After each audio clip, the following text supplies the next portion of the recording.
This podcast is funded by Ted Dintersmith, the executive producer of the acclaimed film Most Likely to Succeed, and the author of the best-selling book, What School Could Be.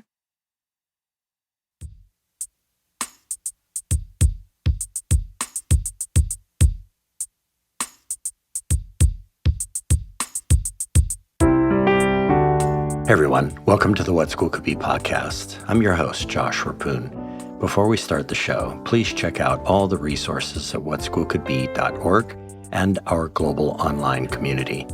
If you are a committed education change agent ready to roll up your sleeves and reimagine teaching and learning, simply install the What School Could Be app on your mobile device or navigate to community.whatschoolcouldbe.org. I hope to see you there. During his 34 years as a public school educator, Steve Shapiro emerged as a national thought leader in experiential learning. His acclaimed podcast, Experience Matters, featured national experts including Daniel Pink, Tony Wagner, and Father Greg Boyle. In addition to his work as a high school teacher, program director, district leader, Steve trained teachers at The Ohio State University, provided professional learning for educators in emerging democracies, including Poland, Ukraine, and South Africa, and was a regular keynote and conference speaker.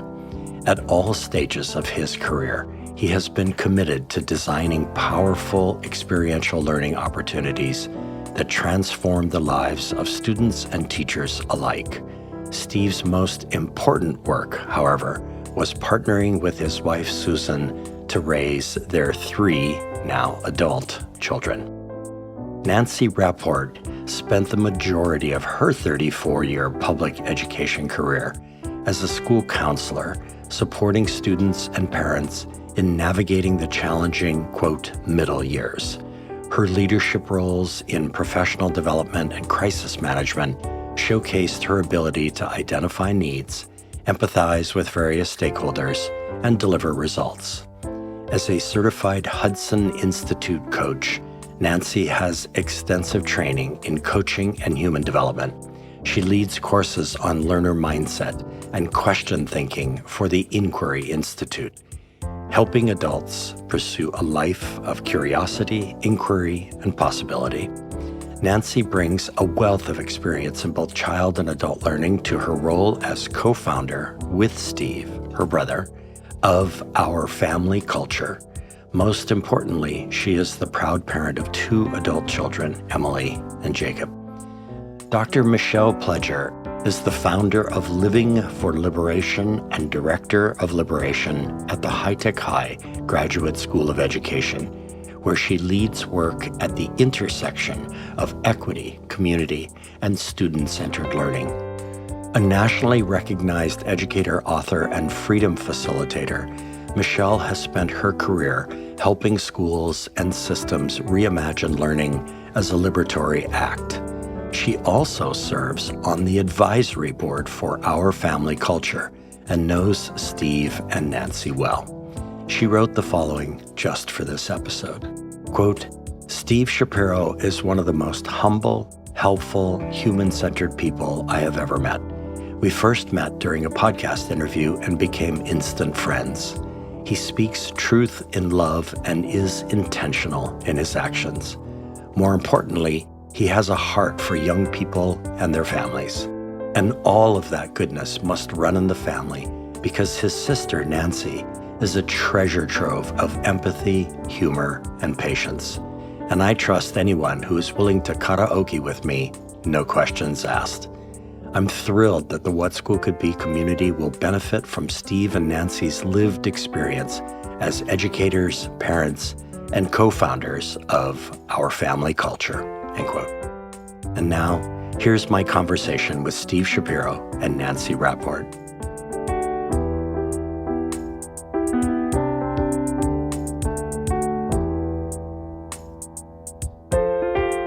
Nancy and Steve, welcome to the What School Could Be podcast.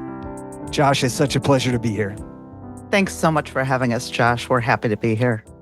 I've been looking forward to this for a long, long time, so I'm super stoked to have the both of you. So Steve, we're going to start with you first. Before we talk about your work in schools or with our family culture, I want to begin by having our listeners get to know you. Years ago, when your daughter was diagnosed with juvenile diabetes, you and your wife were inducted into the Central Ohio chapter's Juvenile Diabetes Research Foundation Hall of Fame for your advocacy and fundraising. I know, Steve, you walk on the humble side of the street, but that honor says a lot about you, not just as an educator, but as a father and community builder. Can you share a bit of that story with us? And from what historical wellspring did this work come from? And how did that chapter of your life influence the kind of culture you've tried to build in schools as an educator and now with families? I love that opening question, Josh. For all the interviews I've done, no one's ever asked me this question, which is why I love being with you on this in this conversation.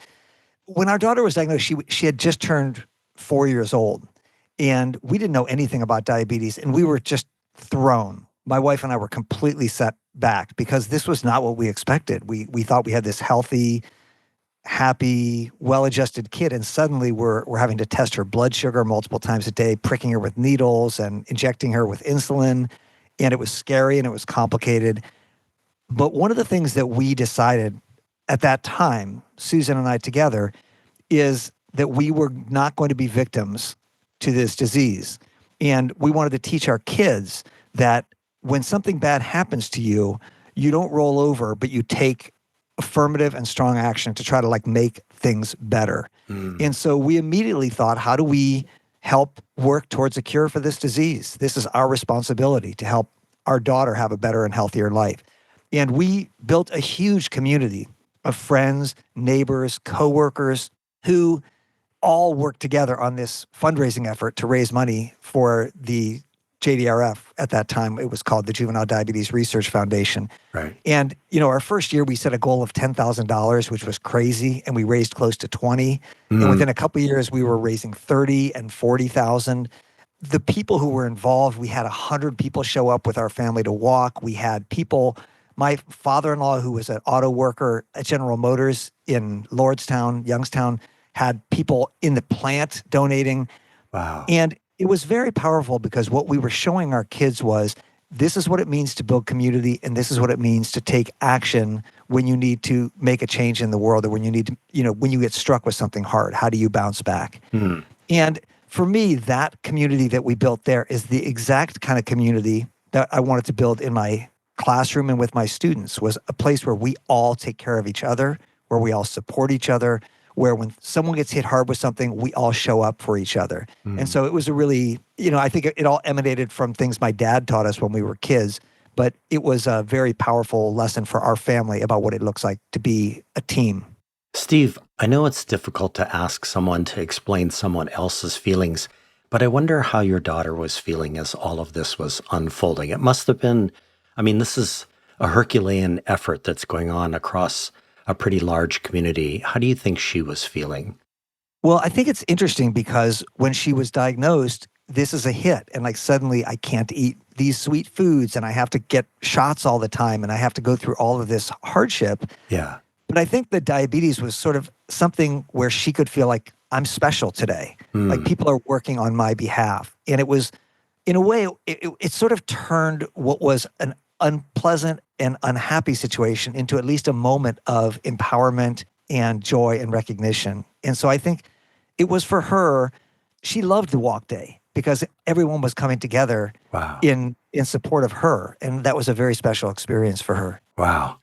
I'm getting goosebumps over here in Hawaii where I'm located, Steve.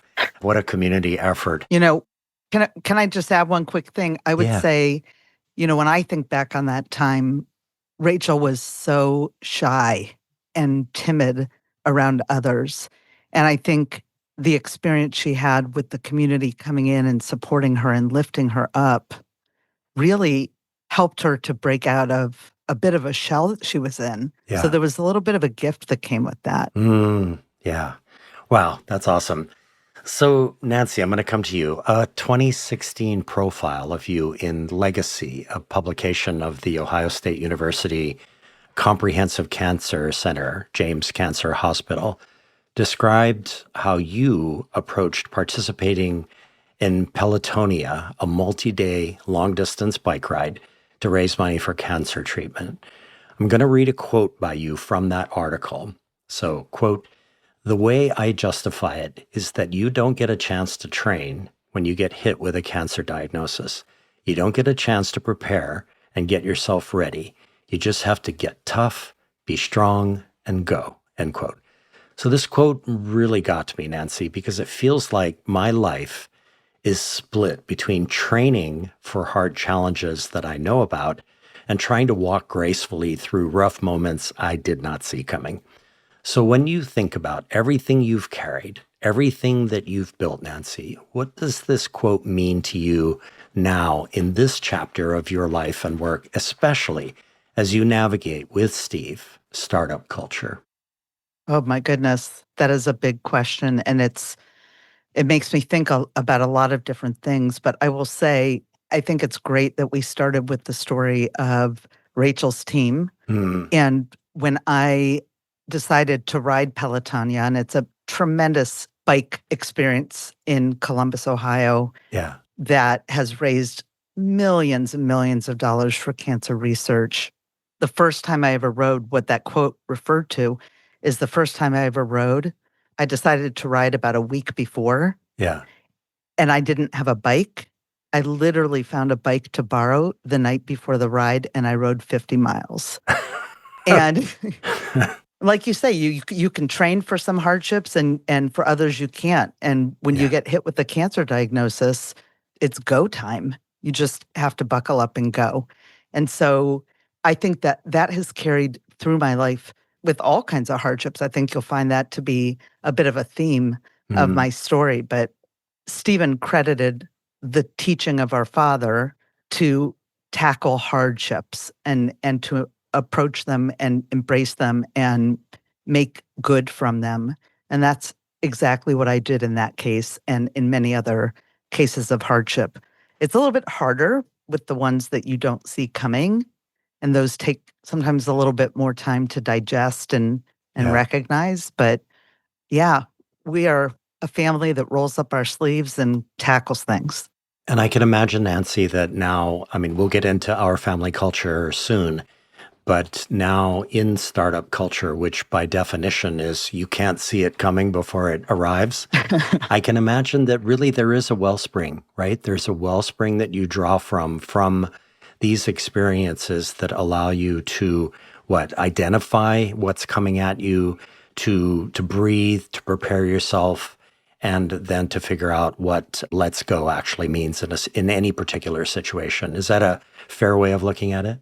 100%. Yes. I mean, we've had together, Stephen and I have experienced moments of incredible elation and feeling like we can bring so much good Yeah. to the world. We can make the world a better place, one family at a time. And then there are other times where we're like, this might be the dumbest idea we've ever had. Right. But we have the happy moments and we have the trying to dig out of the what have we done? And we're determined. We're determined to take the time that we have as retired educators and put our passion for building strong family cultures and kids who feel like they know who they are Yeah. and helping to send those kinds of kids through the school doors each day. We hope we were able to have a tremendous impact on that.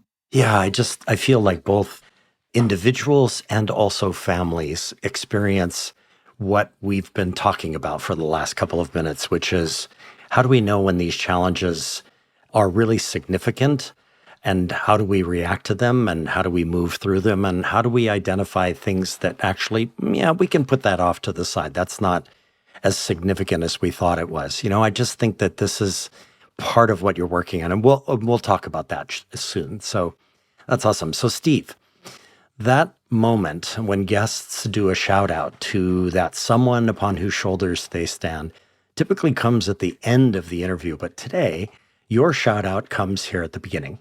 So you and Nancy grew up in the same house in Canton, Ohio, but you shared with me that your relationship with school wasn't exactly sunflowers and butterflies. You said it came easy, but it wasn't very meaningful, with one huge exception: a Fulbright exchange teacher from New Zealand in sixth grade who ignited your curiosity and helped you experience the power of learning by doing. So, Steve, what did Mr. Brian Wilson unlock for you? And what were the really significant waypoints in your life's journey where Mr. Wilson's influence came into play?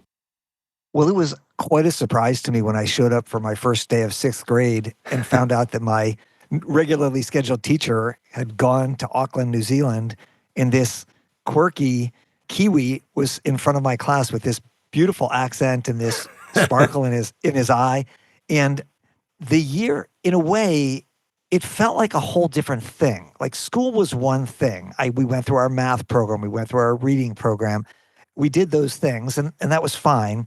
But with Mr. Wilson, everything was different. We were writing and putting on plays, and we were learning how to play rugby, and we were reciting poetry, imitating his accent all the while. And school became this really joyful place. And in a way, I felt like we weren't really having school that year. I felt like we were doing something different because I had been conditioned to think school was one thing, and this was so different. And then I realized I was learning so much, and I was so engaged. And I think that Mr. Wilson set the whole course for me in terms of how I think about what school could be. Yeah. Because he showed what it looks like when creativity and collaboration and joy and playfulness and cross-cultural experience show up in the schoolroom. And I mean, I would say in some ways, maybe he spoiled some of my middle and high school experiences because I returned to a very traditional and in many cases, pretty boring experience in school, with some rare exceptions. But because Mr. Wilson showed me what was possible, I didn't go into education to try to replicate my school experience, except for maybe to replicate what Mr. Wilson showed me school could be when I was in sixth grade. Nancy, did you have any opportunities along your early school journey to experience what school could really be, and opportunities that might have carried with you throughout your life? So I did not have a Mr. Wilson. Yeah. I had some great teachers in elementary school. I honestly think for me, because I'm a deep, deep feeler, that's sort of my hallmark. And what I remember very clearly is a lesson that I learned unintentionally when I was in first grade. And that was the first day of school. And I had this beautiful older teacher. I mean, who knows how old she was? She was probably, 50. And at the time I thought she was 80. I have no idea. You know how that works for kids. Yeah. But Mrs. Johnstone was a lovely teacher. And I remember so vividly one day, or that day, that a student came in the classroom. I remember his name completely, Jack Oliver. And Jack came in with his dad sort of tugging him by his collar. And he had a stick in his other hand. And he walked up to Mrs. Johnstone and gave her the stick and said, use this whenever you need to. Wow. And she very lovingly took the stick from him, set it down, and said, I won't be needing this. Wow. And in that moment, maybe that was like a pivotal moment of my heart just like exploding and feeling so much sadness for another person. It chokes me up thinking about it. Yeah. Like recognizing how different kids show up at school. Yeah. And it's so dependent on how they were raised in many cases. And there are examples of kids who beat the odds in the most beautiful way. And unfortunately, kids who don't. But I just had this explosion of, oh my goodness, this teacher loves us. She doesn't even know us yet, but she loves us. And that sort of stuck with me as a teacher, as a school counselor, is I just have to love these kids. Yeah. That's the most important thing.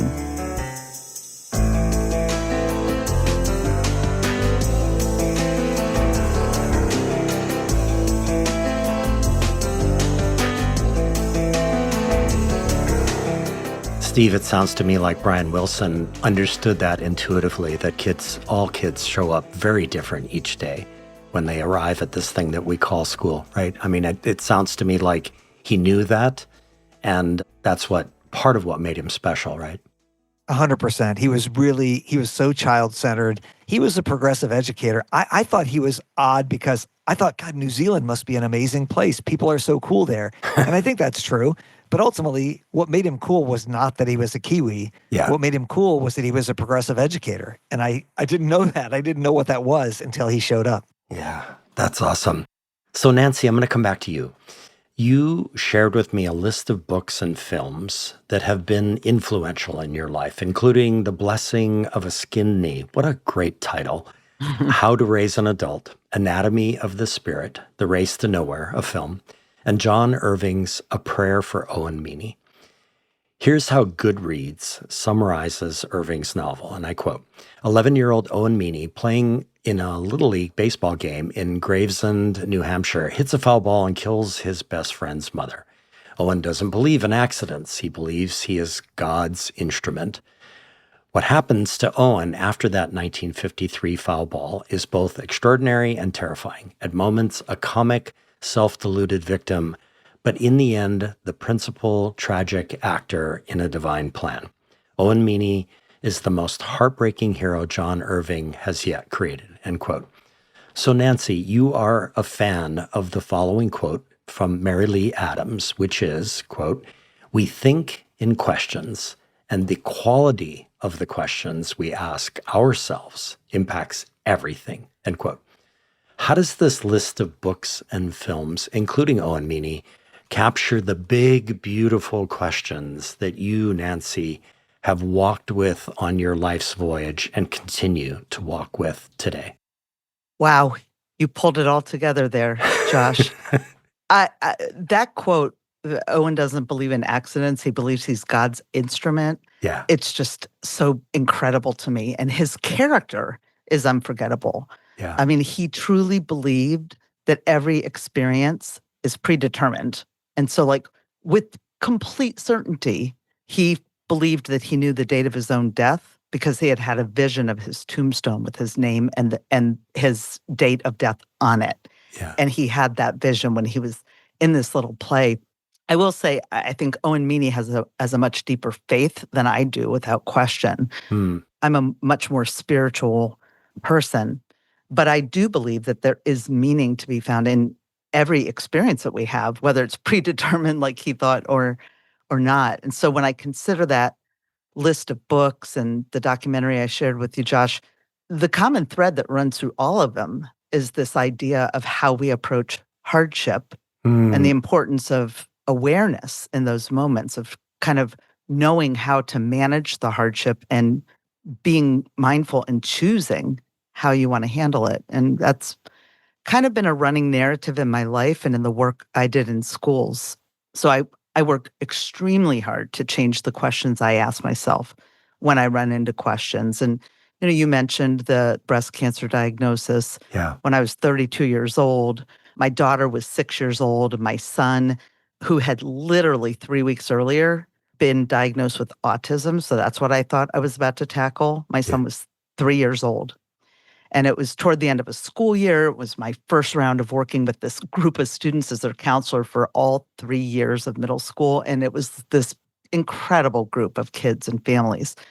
And here I am. It's May, and hit with autism and then hit with breast cancer diagnosis that was a little bit scary. Yeah. So I could have gotten really down. And please don't get me wrong, I did. Yeah. But I think instead of thinking, why me? Thinking with questions like, why me? Yeah. Or what did I do to deserve this? Or, my life's going so well right now. Why is this interrupting things? I instead ask myself questions like, how can I be a role model for my young children and for my 8th graders for how to manage when life knocks you down?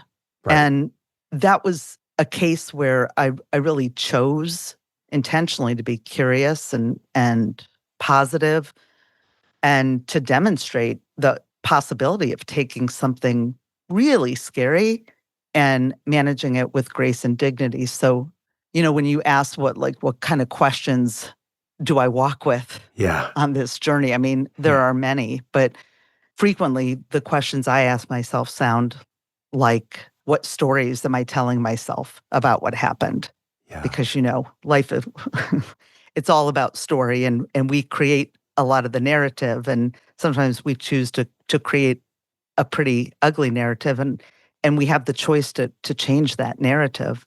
Yeah, absolutely. Another question would be like, what can I learn from this experience? Right. Or who do I choose to be in this moment? Yeah. Or how do I take what I've learned and use it when the next challenge comes along? Yeah. So I would say that's really hard work. And there are times where I actually give myself, I have to give myself the luxury of being sad or scared or lonely or seriously just downright depressed. Yeah. Like, give myself that time.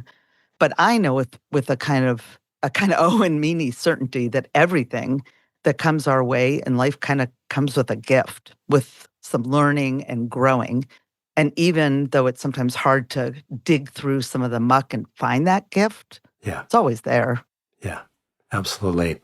Steve, before we go to our first break, we think in questions. Steve, what are the questions, some of the questions that you walk with each day as you go about what you're doing?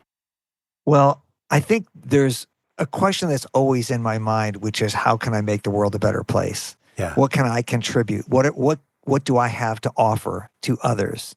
And so I spend a lot of from my career decision, I grew up in a community where people were my peers, and my friends were kind of all expected. You could do whatever you wanted in your life. You could have whatever kind of job you wanted, as long as you were a doctor, a lawyer, or a business person. Anything within those three areas. Right. And so even from the beginning, my decision to say, what I really want to do is be an educator. And that was a kind of a bold decision in the community that I was raised in, because especially boys didn't do that. And I just felt like this is what my life was meant to be. This is what I was called to do. There was maybe an Owen Meany quality to my decision. And the questions that I'm always asking is, what can I do to improve the lives of others, to make the world a better place? As an educator, what can I do to bring out the best in every kid that's in my room? Ooh. So it was always, for me, it's always about what is possible in life. Right. That's awesome. I'm going to go right back to Mr. Wilson and all of the possibilities, all of the opportunities that happened during the sixth grade, all those multiple choices, right, Steve?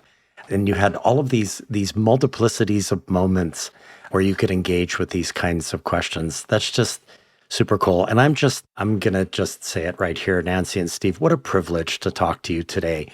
And we're only a third of the way into this. I'm just going to say this right out of the gate. So anyway, hey everyone, we have been talking to Steve Shapiro and Nancy Rapport, sibling co-founders of Our Family Culture. Stay with us. We will be right back.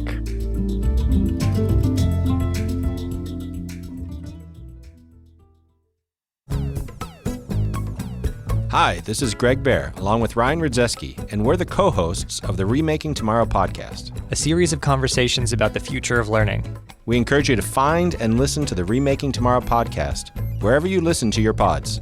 You'll find over 60 past episodes that you can browse and listen to whenever you'd like. Remaking Tomorrow is powered by Remake Learning. Learn more at remakelearning.org.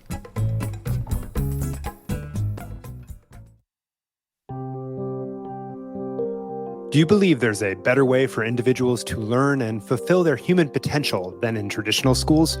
If so, then join me on my two podcasts, The Future of Education and Future You, where we explore these issues and more. My name is Michael Horn, and I've been working to build a better future for all individuals for over 15 years. I'm the co-author of multiple books on the future of learning, including my latest, From Reopen to Reinvent. And you can also stay up to date with all my writing through my Substack newsletter, The Future of Education. Join me as we create the future of learning together. What I find that I value most from leadership experiences is being able to work with a variety of different people. At Inspire Citizens, we support schools with whole school global citizenship education. Hear stories of this work directly from students on our Empathy to Impact podcast. When you do something good, you feel good inside as well. You're helping people. You're making a change. How might students transform your community today? Find out by listening to the Empathy to Impact podcast. Hey everyone, we are back with Steve and Nancy of Our Family Culture. So Steve, one more question about you before we dive into your startup venture. Your most influential book and film list feels like a crucible of big questions from folks like David Friedman, Ted Sizer, and the film Most Likely to Succeed. But then you threw in the 1971 classic film Harold and Maude, which I rewatched last night, 54 years after I first saw the film. So Harold and Maude is at times a deeply funny story about meaning, mortality, rebellion, and joy. What was it about Harold and Maude that lodged itself, Steve, in your head and heart? And why have you shared it with your students many times since you saw it in Ann Arbor decades ago? Harold and Maude was a midnight movie that screened every Saturday night at midnight in Ann Arbor. And so the first time I saw it, I was 19 years old. And I was just so taken by Maude. I didn't really relate to Harold's morose and downward attitude. But what I related to was Maude's just zest for life, her joy, her way of turning every experience into some grand adventure and meaning. And I was really taken by Maude as a teacher. I really thought, wow, this is the kind of life that I would like to lead. And there's that powerful moment in the movie where they just for a quick flash cut to her wrist where you can see the tattoo of her concentration camp numbers that were on her wrist from when she was obviously in a concentration camp as a young woman. And there was something very powerful that I thought, this is a woman, a character who has chosen life in a very deliberate way. Yeah. And at the time, my favorite song at that time, which is still my favorite song, is Thunder Road by Bruce Springsteen. Yeah. Which is similarly a story song about going for it, about making life come alive, about taking on the possibilities of life. And then later I came upon The Summer Day by Mary Oliver. And again, it resonated with me the same way when she said, "Doesn't everything die at last and too soon? Tell me, what is it you plan to do with your one wild and precious life?" Yeah. And I think all of those works just spoke to me about the gift that we have to be alive in this world and the joy that's possible if we fully immerse ourselves in the opportunities that are before us. And I think whether it was Mr. Wilson showing me those opportunities in school, or Maude, or Bruce Springsteen, or Mary Oliver showing me them in art, it really shaped me as an educator because I really saw my job. I saw my job two ways. One is I was the developer of human potential. My job was to develop the potential of my students. But the other part of my job was to help my students realize the possibility of what it means to be alive, to show them what great adventures and joyful experiences and profound differences they can make in the world. And those pieces of art actually really shaped who I became as an educator. Yeah.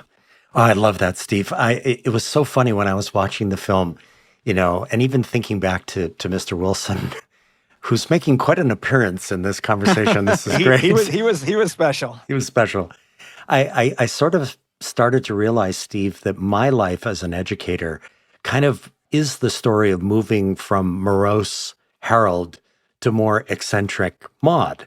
And the further I got in my teaching career, the more I became the zany, crazy person in the classroom who maybe in some ways was a little bit more like Mr. Wilson in the sense of it was all sort of come as you are when you arrive in the classroom, both for the teacher and for the students as well. So it was so fun to learn that this was one of your most important films, and it was super fun to go back and watch it again. So Anyway. Well, I feel like this podcast episode has been a success in just that it got you back to Harold and Maude. That in itself is an accomplishment. I'll take that as a win. Yes, and I'm going to have Cat Stevens songs running through my brain For sure. for months. Yes, of course. Absolutely.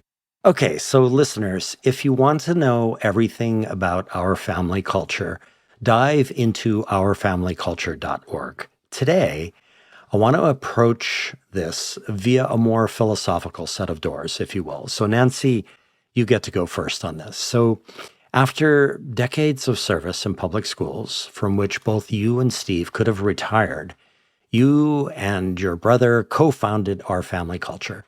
You have written that parenting shouldn't be a competition. It should be a community effort. That's simple and gloriously radical, in my humble opinion. So what does a culture of collaborative parenting look like in practice? And how does Our Family Culture aim to help make that shift real, not just aspirational? So we happen to live in a community that is very success oriented, very achievement focused. And I just witness day after day kind of the comparison culture and the one-upsmanship and the trying to project this image of really what your kids are doing and how it lands on your family and what that means. And as a community, we have to work together to bring out the best in our kids. It's so much more important to have real conversations with one another about what's hard, what's going well, what we can do differently.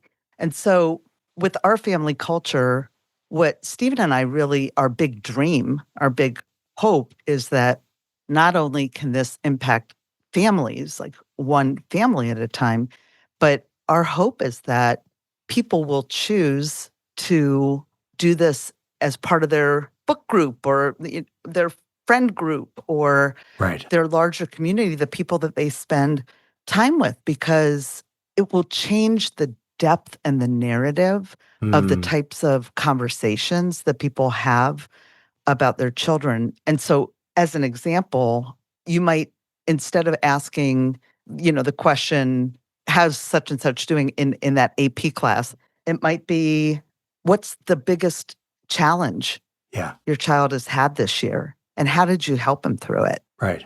Or my daughter is having some challenges with knowing how to approach this assignment. And I'm so proud of her because she's just sticking with it and figuring it out on her own. And I just love that about her. Mm-hmm. So we're hoping to change the nature of the conversation, but also in the process of doing that, help families get crystal clear on what matters to them most and how they can teach those things to their kids in very small, simple ways, such that their kids know what it means to be part of their family. And when you have kids who know what it means to be, Stephen and I, if you were to ask us, what does it mean to be a Shapiro? I mean, I think you've probably already heard some of what it means. Mm-hmm. And I have to add this caveat, like, I don't mean to imply that we had this perfect childhood. We didn't. I'm not sure that even exists. But we had an incredible role model in our father who taught us, like, innately. It wasn't like he had Our Family Culture, like a plan for how to do it, but innately he taught us some of these things, some of these skills through letters he wrote to us or conversations he had with us, or by example, by setting example of what it meant to be a Shapiro. And that has stuck with both of us in a really big way. And we want that gift. I mean, we lost my dad. He was 56 years old when he died. And so some of that, even though he's not here physically and hasn't been for more of my life than he was in my life, which is staggering to me, I know, I hear his voice, I see his examples, I remember, and it guides me.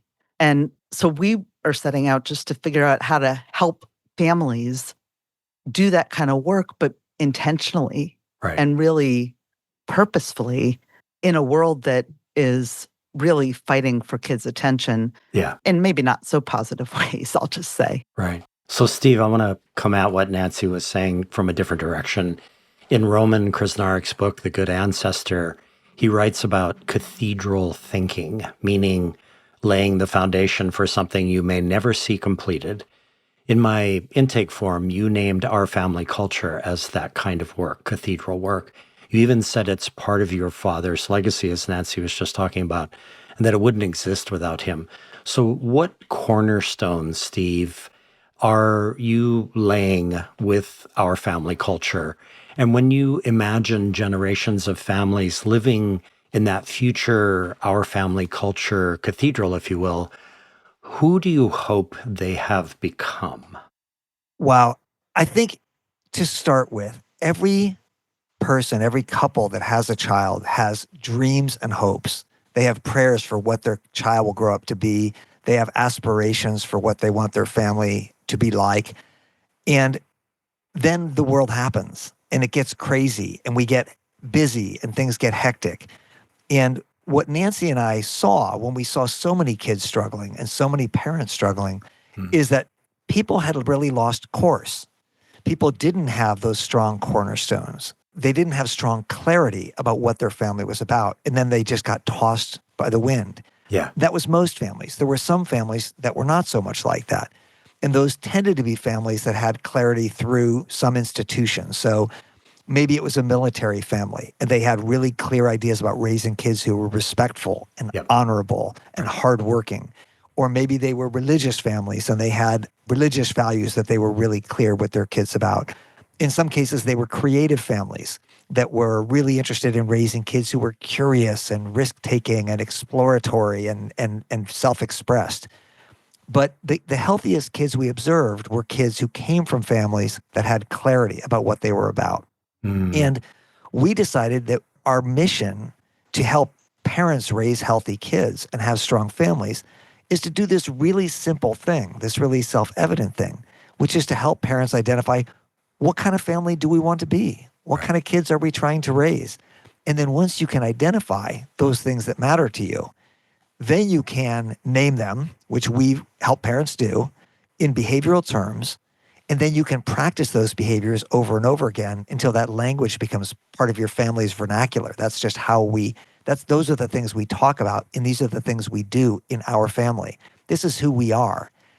And then what happens when that culture gets built, and everybody knows, every great teacher knows this, because if you build a powerful culture in your classroom, the same thing happens. Like, oh, in this room, we do this, or we challenge ideas, or we ask hard questions, or we find a way, we don't quit, we keep on, or we help each other out. I mean, every classroom has some culture. So if we can help families have clarity about that culture, give name to it, and then practice it over and over again, it just becomes who we are. Like, we're the Shapiros. We bounce back. Right? We bounce back. You've heard it in this interview. Yeah. And our kids now know they're Shapiros or Rapports, and they bounce back.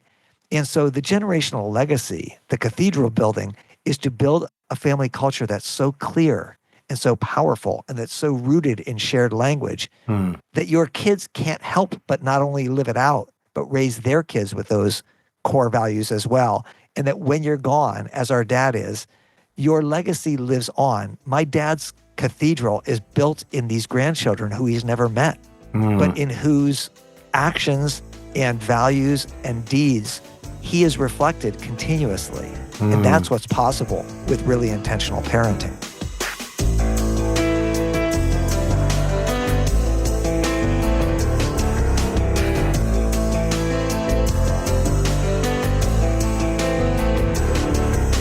So, Steve, I'm going to stay with you for a second and just maybe at the risk of extending the metaphor a little bit too far, the cathedral metaphor. You know, I'm just going back to what Nancy was talking about a minute ago about parenting not being a competition. It's a community effort.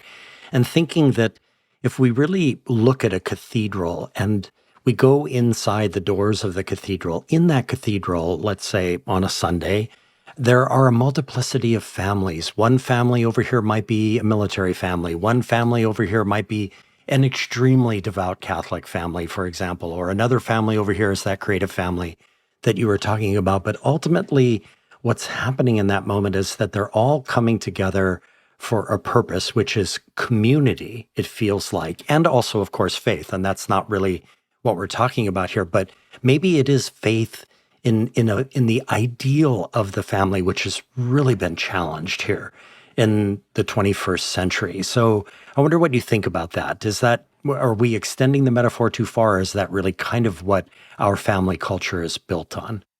Well, one of the core principles of our family culture is that there's not one right way to be as a family. There's not one right set of values. Yeah. And so it's okay if you want to be a military family that focuses on hard work and respect for authority, that's great. And if you want to be a creative family, that's great. Almost every family, we have these set of fundamentals that families choose to be the core of their family culture. Almost every family chooses practice kindness because everybody wants to raise kind kids, almost without exception. Yeah. And almost everybody chooses do the right thing because almost everybody wants their kids to be ethical and to be honest. Now, then families splinter off because they have these different orientations. But that's the beauty, that's the kaleidoscope of the human community, is that we're different, but it's not like, oh, there's a better kind of family or a worse kind of family. Yeah. I would say the better kind of family is the one that has clarity and that practices with intention. And the worst kind of family is the one that drifts around and their kids end up getting swallowed up by social media influencers or by the chase for likes on their Instagram or by the desire to fit in and when they compromise their core values in order to be liked by other people. And so in the end, I think we're trying to help parents raise kids who have clarity, who know what they're about, who will be less susceptible to the challenges that the digital world and that the modern world will throw at them, and that can coexist in a community with people who have different family cultures and honor and respect those families as well. So I do think the diversity of families is part of the beauty of what makes our community alive. And I would say it's part of the reason that parents sometimes resist social emotional learning programs in schools. Yeah. Because what they perceive is that the school is telling them what values their kids should have. Right. And what we're saying in our family culture is, no, you can choose that as a parent. We have 44 fundamentals. Which 15 are really important to you? Yeah. And they're all good. So it's okay for your family to be focused on what matters to you. Those things will all be positive when they show up in the school doors. Wow. So Nancy, this is a perfect segue then to coming back to you. You shared with me you've been reflecting on big hot air balloon questions lately, like what our world will look like 5 or 10 years from now, how AI might affect us, and whether we'll be more connected or less connected. So when you imagine your kids and Steve's kids and all shapes and sizes of families navigating the next decade in the so-called age of acceleration, the so-called age of information, what do you, Nancy, most hope they carry with them from the family culture that you and Steve have now set out to help build? It's so hard to imagine the future world just when we think about the things. I mean, we sound so old when we think about the things that exist now that did not exist when we were young. Yeah. And so I know that technology and AI, I know there's so much good that comes from all of these innovations. The thing that frightens me the most is that by being more connected to information and resources and answers and all of those things that we get when we are connected to those innovations, they separate us from conversations with one another. Yeah. And the art of the conversation cannot be lost. And it feels a little bit like it's slipping, like kids are having a harder time knowing how to be with one another and how to have conversations and how to get to know each other deeply. And I mean, for all the perils that in terms of schools needing to change. The one good thing about school is that kids have to come together and be together in groups and talk to each other. Yes. Like, thank goodness. Yeah. But what I hope is that, I mean, honestly, Stephen and I both say this all the time. We wish we would have had this when we were raising our families. We did the best we could. We were all teachers. We were lucky. We knew how to build culture. We knew pedagogy and how to do all that. But still, we were busy working and doing all the things people do that make them very busy. But the busyness of people just feels super extreme.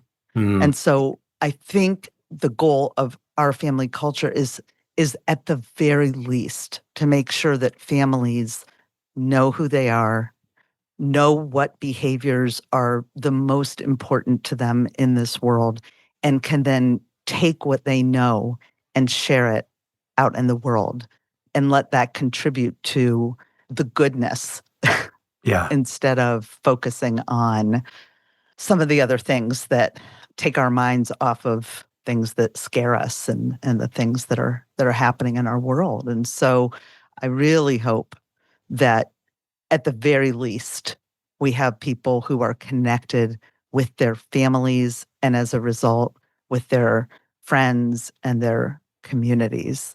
One of the things, Josh, that we love the most, Stephen and I, about our work is that, so some of the questions that people are asked to ponder are what we call vulnerability questions. Okay. And so a vulnerability question would be like, you're having a conversation at the dinner table or in the car when you're heading to school, but Stephen mentioned practice kindness. Yeah. And so let's say it's your week to work on practicing kindness.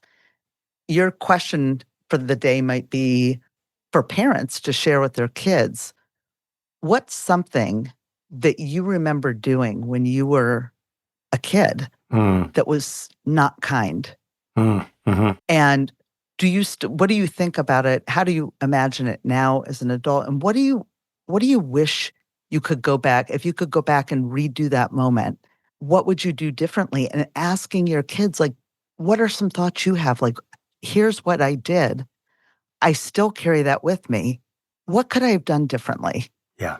And it's a different question than how was school today? Yeah. What'd you do? Yeah. Yeah. And so I think this in many ways goes back to Nancy's original point about human connection. And what our family culture is designed to do is to give your family a chance to talk for maybe 5 minutes a day about the things that are really important to you. And I know it seems crazy. It's like, it's such a small ask. But if you're focused on practice kindness as one of your, say, 15 family fundamentals, and this week is practice kindness week, each day during the week, we're helping you with a conversation starter or a short video or a vulnerability question or a scenario where we can give you and your kids the kind of almost like mini lesson plan for how to have a great conversation about what practicing kindness looks like. And so the families that work with us are not only getting the gift of this great family culture, they're getting the gift of the relationship that is born of having deep and great and meaningful and purposeful conversations with your kids, which is, its own immense reward. Yeah. I'll add to that one, like one of the big surprises, not surprises, frankly, but beautiful thing that has emerged is that couples, when they're trying to figure out what they want their family fundamentals to be from this library of fundamentals that we have written and developed, is that parents get to know one another. Their relationship deepens. They learn things about one another that they didn't know. Yeah. And so what a blessing, I think, in that way, for there to be so many rewards that come from just, like Stephen said, taking a few minutes a day to really pay attention to your family. Yeah. That's awesome. And as we head into the second break, Steve and Nancy, I'm now thinking back to the fact that my father and mother required, if you will, that the whole family gather every night for dinner. That was 9 people. And it was always a bit of a Socratic seminar. It wasn't an easygoing hey, what was a thing of kindness that you did today? It was more like, how do we deal with, nuclear war? That kind of thing. Wow. But still, the culture was being built there. It was a culture of checking in with each other. And that's just fantastic. Okay. So, hey, everyone, we've been talking to Steve and Nancy, veteran public school educators and sibling co-founders of Our Family Culture. Stay with us. We'll be right back.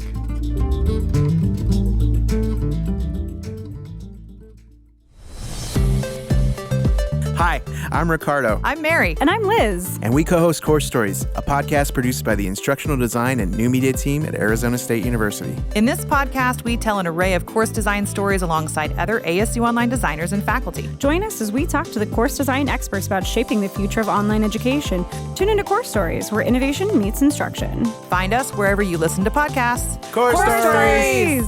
Perfection. Hey there.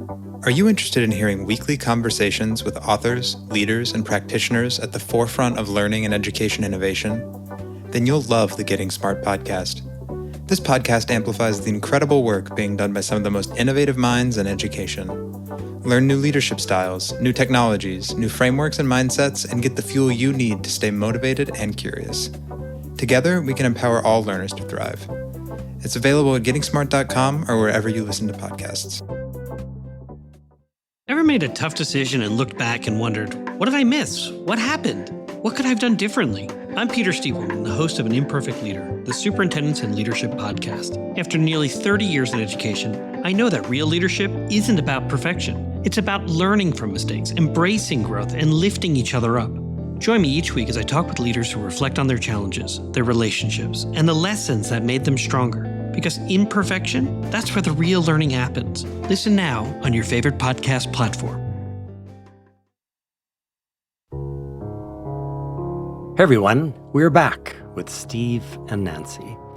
So Steve, in a 2023 blog post titled, "If We Truly Care About Teen Mental Health," a blog I think every human on planet Earth should read, you wrote that, quote, "We're losing kids emotionally long before we lose them academically," end quote. You argued that we've trained teachers to track missing assignments, but not missing engagement or missing hope. And you said schools alone can't fix this, not without families, not without culture. So let me ask, how does Our Family Culture respond to that call? How are you and Nancy trying to equip parents not with quick fixes, but with the kind of presence and structure that gives kids and their parents and or guardians a real shot at emotional health in this age of social media and divisive politics? I appreciate the question, Josh, and I appreciate the kind words about that blog post. One of the things that's linked in that blog post is I ran a podcast called Experience Matters, and one of my episodes featured a young woman named Emmy Huffner. Yep. And the episode is called A Letter to My Younger Self. It's episode 8 in Experience Matters with Steve Shapiro. And I think everybody should listen to it, because what you hear in this episode is a young woman who was so anxious and so depressed and so lonely and so separated by the end of high school. She had a beautiful transcript. She had acceptance, I think, to Brandeis University. Yeah. And she was totally broken. On paper, she was golden, and inside of herself, she was broken. Yeah. And the conversation was so powerful for me that it really made me think, we have kids who are walking around. I mean, the numbers are staggering. People are reading The Anxious Generation by Jonathan Haidt and other books. We have sometimes 30, 35, 40% of kids who report symptoms of anxiety or depression, loneliness, persistent sadness, persistent hopelessness. Some studies show 1 in 7 kids with suicidal ideation. I mean, it's a mess out there. Yeah. It's really a troublesome landscape that parents are raising kids in. And honestly, it's frightening. And I understand that. And what we're trying to do is to help. I like to use maybe a climate change metaphor. Mm-hmm. If you have a house in a hurricane zone, or you want to build a house in a hurricane zone, you can try to fight global climate change and try to get policy changed and those are all good things to do. But in the end, you probably want to build a house that's going to be pretty sturdy. Yeah. Because no matter what efforts you take in the broader culture, you're not going to change everything, and the winds are going to blow sometimes. And what we're trying to do with our family culture is help parents raise kids who are strong enough to stand tall when the winds of culture blow. And they will. They will on social media. They will in the achievement culture. And so this is the real task that we've taken on, is helping parents raise strong kids who know who they are, who know what their family's about, and who are deeply connected to their own family. And so this is no small task, and there's no guarantees in life, but we think that this is literally the most important thing that humans do, is try to raise strong kids. When you choose to parent, most people don't look back and say, oh, I wish I were better at my job. My kids, they were fair, but my job, I did great. That's not very satisfying for most people. Yeah. And, we're just trying to make sure that we're helping parents avoid that parental regret of saying, why didn't I do better by my kids? And I think, for your listeners who are parents, but also most of your listeners are educators. Right. We're trying to help schools help parents in their communities. So, if you're a school leader and you're saying, boy, this is really true, reach out to us. We'd love to work with your school community. Part of the joy for us is working not just with individual parents, but helping whole communities of parents transform their community one family at a time. Yeah, that's awesome. And Nancy, I'll come back to you in a second. But Steve, I just want to say, good grief. I read Robert Putnam's Bowling Alone 26 years ago. 26 years ago, he had sounded the warning bell that we were in danger of bowling alone, that technology was separating us, was separating our families, was separating family members. And it really kind of blows me away sometimes that we don't heed those warning bells. We don't see them, we don't act on them. And then it's always putting a Band-Aid on after, you've got a gaping wound, if you will. And so, just thinking about that as we head in. So Nancy, you've walked with a lot of people, students, parents, colleagues, some through some very hard seasons. And somewhere along the way, you became the kind of person others instinctively come to when they don't know what to do next. And you shared a story about receiving an email years later from a student you supported through great personal and family struggle. And he thanked you for seeing him when he couldn't see himself. And I was really moved by this, and I felt privileged that you had shared the letter with me. So what did this letter mean to you? And I know it's a leading question, but what does this letter tell us about the long arc of belief and relationship in a young person's life? Yeah, you gave me goosebumps when you read that. I honestly think that everybody just wants to be known. They want to be seen. They want to be heard. They want to be valued in whatever way they show up. Yeah. And there is no computer program, and there is no app, and there is no anything that's going to just make that happen. What needs to happen is for people to see each other, to understand each other and recognize each other, and to have the capacity, frankly, to be able to sit down and have conversations that are vulnerable, that are difficult, and where you feel a little bit weak, or you feel a little bit scared, or you feel whatever you feel. But to make the space to have people connect with one another and see one another and be able to support one another in small ways that make them feel like they have what they need within them to move forward. And Steve, you and I have talked about, staying with this topic. You and I have talked about a book called Street Data. And now I'm thinking about that right now, because what Nancy is describing is that schools and communities and even families can be street data mechanisms. They can be gatherers of important data about what's going on with our lives and our relationships and the challenges that we face, the challenges that we see coming and the challenges we don't see coming, and that our family culture in a way is helping families to figure out how to sort of gather up what's really important and talk about it and act on it and then continue on with life. Is that kind of a fair way of looking at it, Steve? Absolutely. I mean, I think it's a real surprising challenge to say, what are we about? What do we really care about? I mean, we had this really interesting experience as we were building our family culture where we did a ton of focus groups with parents. And so one of the questions we would ask would be write down the 7 most important things you're trying to teach your kid, the 7 most important values. And what would happen is people would write down almost invariably honesty, kindness, and then there'd be a pause. And they could come up with things, but it was like they had to really plumb the depths to try to think, well, I guess we want our kids to be resilient, or, I mean, it was work to come up with those responses. And the truth is, as we all know as educators, you're very unlikely to hit a target that you can't name or identify. And so interestingly, parents are raising kids without the kind of clarity about what's important to them. There are parents who can name the 6 core values at their work, but can't name the core values in their home. Yeah. And so ultimately, it really is a startlingly simple thing to say, oh, these are the things we care about. So let's talk about those things in a deliberate way. And let's practice them. Let's practice them in a deliberate way. And then what you end up having is families that live them. Yeah. And so it's weirdly simple and yet also shockingly not common for families to do this. Yeah.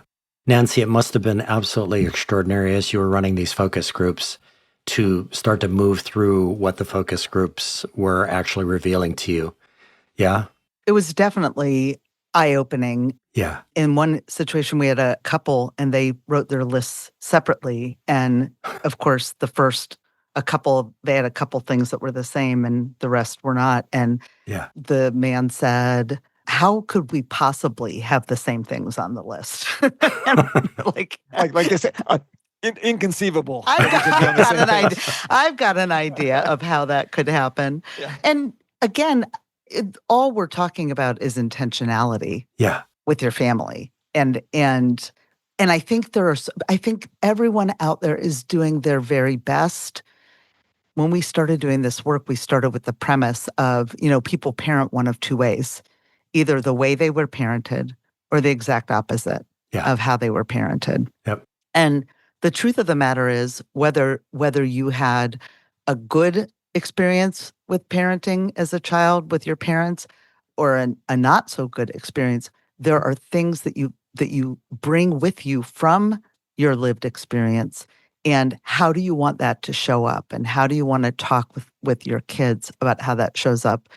And I have to add the caveat, because it's so important, that this is not a program for parents of 2-parent families only. This is, our family culture really is for everybody. It doesn't matter if you are parenting, if you're a single parent, which was my experience, if you are a grandparent who happens to be raising a child, it just doesn't matter, because mostly what we want is for people to really know, like Stephen said, what target it is they're trying to hit.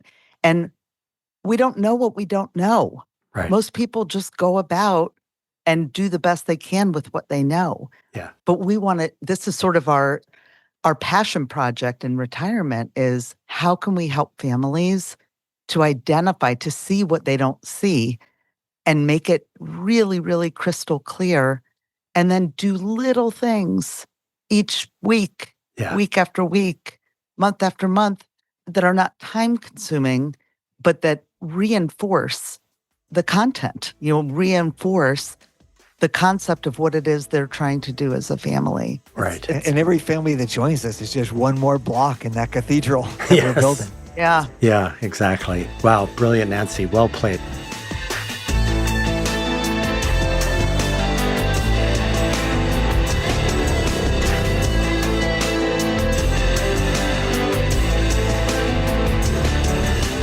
So, Steve, last question for you today. You shared with me a note one of your students, Maddie, wrote to you, a note in which she stated that In times of trouble and uncertainty, she asks, what would Steve do? When I read this note, I asked myself, what story in Steve's past might explain how he became Steve, a person who would later be such an awesome signpost to young Maddie? And my answer to my question was a story you shared about leading a day-long learning experience at a former Japanese internment camp in Wyoming, and how a 12-year-old spontaneously apologized on behalf of America for what had happened there. So am I on the right track, Steve, in thinking that Wyoming was pivotal in Steve becoming the Steve Maddie so admires, the Steve who would found our family culture? I think probably there are many blocks that built that. And we've talked about some of them today, from certainly my dad's influence and Mr. Wilson's influence and Maud's influence and Bruce Springsteen's influence and Mary Oliver's influence. I think it's clear, and I think my dad really showed me this, is that we are role models.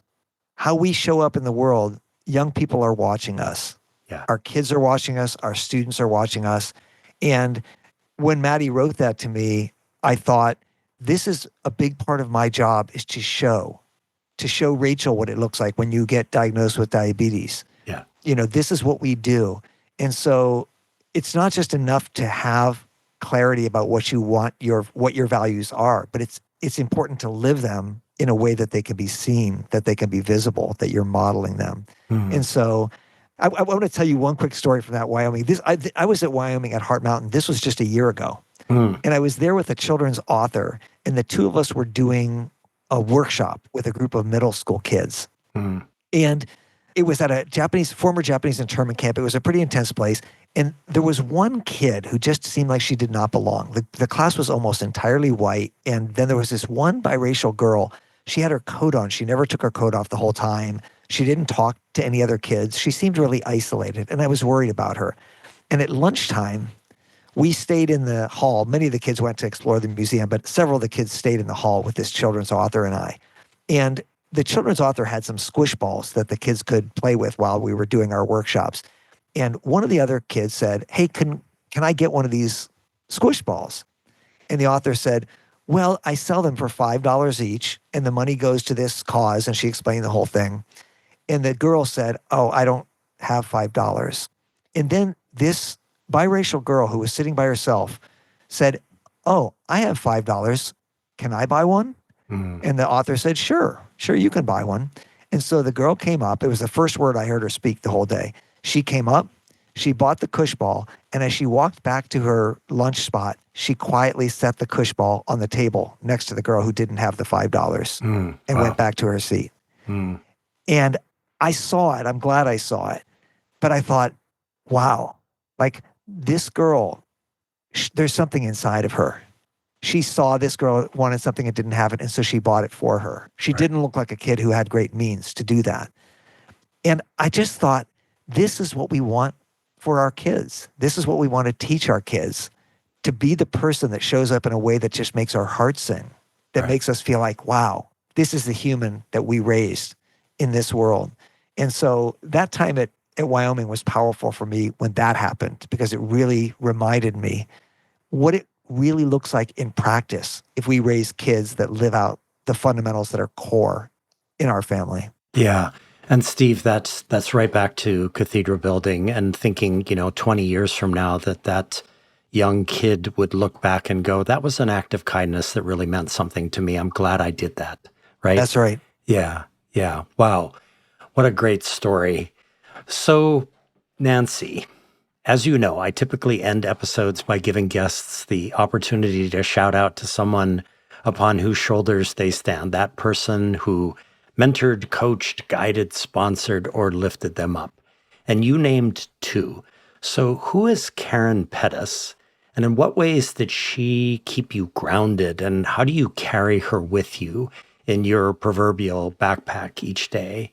And you shared that you and Steve are very different with very different life journeys. So in what ways has he been a stand-on-the-shoulders partner as you took various roads less traveled? Sure. So Karen Pettis was my cooperating teacher when I was a student teacher. And I always wanted to be a teacher. And I went into this student teaching and high school experience. I'm about the same age as the kids, it looks like. And she believed in me in a way that I don't know that I even believed in myself. Yeah. And she's always, throughout my career, been a tremendous support. And I was so fortunate to call her one day when I was working at a junior high school as a counselor, and I was not happy. And I knew she was principal in a school, which ended up being the district where I spent 27 years. And I called her one day and I said, this is not what I thought it was going to be. I'm not getting the chance to be with kids, on and on. And I said, you don't happen to have it, like tongue in cheek, you don't have any counseling jobs, do you? And she was like, you're not going to believe this, but I have two. And so it was like she gave me this opportunity to go in and really change the course of my career in a way that, I stayed there for 27 years. Yeah. And she's just always been someone who believes in me from the minute I got my start, which is, I'm very grateful. So I'm sure she's not listening, but maybe I'll see if I can get her to, because I give a big shout out to Karen. And my second shout out goes to you, brother. Aw, thanks, sis. This will make me cry too, if that's okay. It's okay.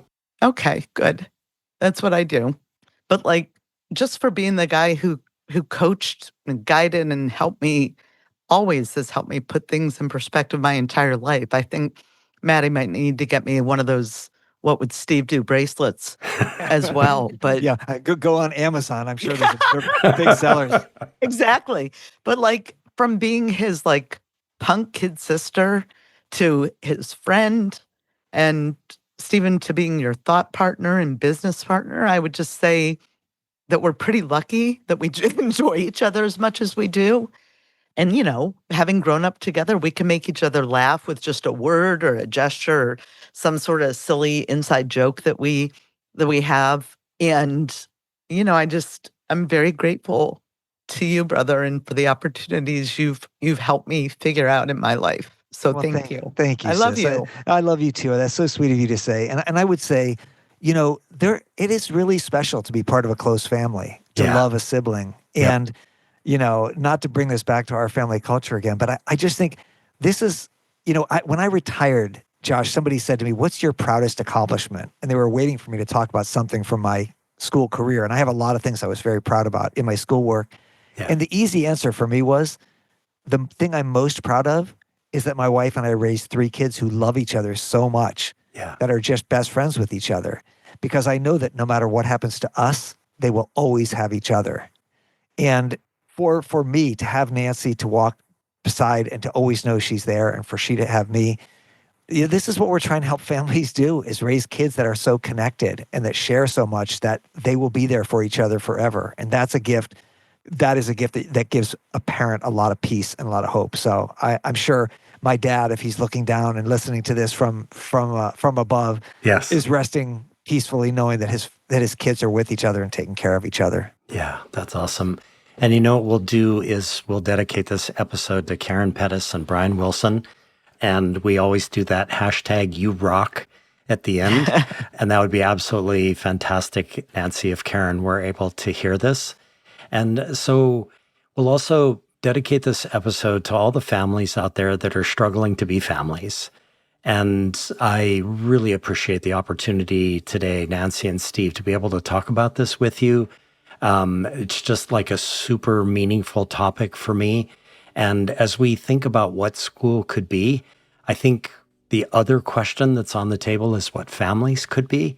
And I think it's really beautiful that the two of you, who could easily, as I said before, could have just gone into retirement, have decided to do this incredible work. And so What School Could Be appreciates you. I appreciate you. And thank you so much for being on the show today and taking the time to work this all through with me. Josh, thank you. Your thoroughness and your desire to really get to know us means a lot to both of us. And these are the kinds of conversations that we like having. I always say terrible small talk, but boy, I like doing big talk. So thank you for letting us do some big talk. Absolutely. We do appreciate you, Josh, and we appreciate What School Could Be. Thanks for having us. Absolutely. Thank you both.